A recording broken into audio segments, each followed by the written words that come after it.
Go. Hi, Phil Poplinski here with Practical Hapkido. Sorry we've been out for a little bit. We've had Helena and Milton. We got slammed here by these hurricanes. If you drive up and down our street, it looks kind of like a war zone with dead trees piled up on the side of the road everywhere you go. 10-foot piles every place. It's pretty devastating. But we all survived. The school survived, and we're back in business. Here to give you one of our techniques. This one's going to be our same side shoulder grab number one. Shoulder grab number one. So let's switch sides here, please. Okay. So grab here. This is a shoulder grab here. One of the things you got to be concerned with a shoulder grab is chances are pretty good you got a punch coming for your face at the same time. So you got to make some decisions as to what you're going to do. I personally believe if you got a strike coming in, a joint lock is not my first choice.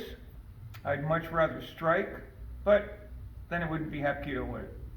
So anyway, so let's say we're dealing with a strike. A strike comes in, I'm going to add some structure to this, and I'm going to come back to here, and here's what I'm going to grab this. Come on in here a little bit closer.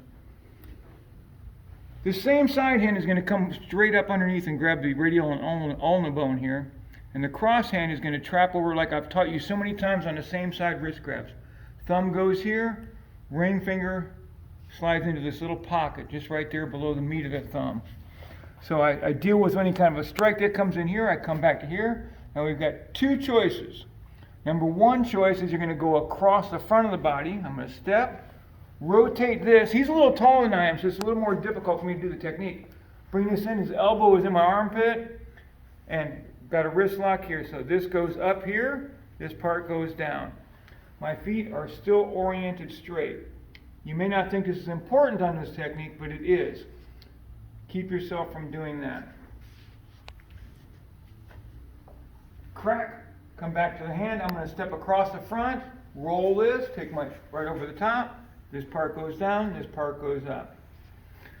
This lock, if you get it right and start doing this and get used to putting your hand like that all the time, you're going to find that techniques are always going to work much better for you. You're going to have a lot bigger bang for your buck. So two ways of doing it. The first one is going across the front. And the second way I want my students to do it is to go around the mountain. That time I cut across the front. This time here, if you come around over here a little bit, please. Same trap. This time I'm toe to toe, and I'm going to go around. I'm going to go to the back side here like this and stick that arm in the same place.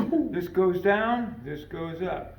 Same thing with the feet. The feet are still oriented in a straight direction. So, one, I'm going across the front. Two, I'm running around the side here. Okay? Hopefully that makes some sense. So just review one more time. First option, come across the front here. Boom. Second option, going around the side here. Oh, that one seems worse. Both of them are pretty good.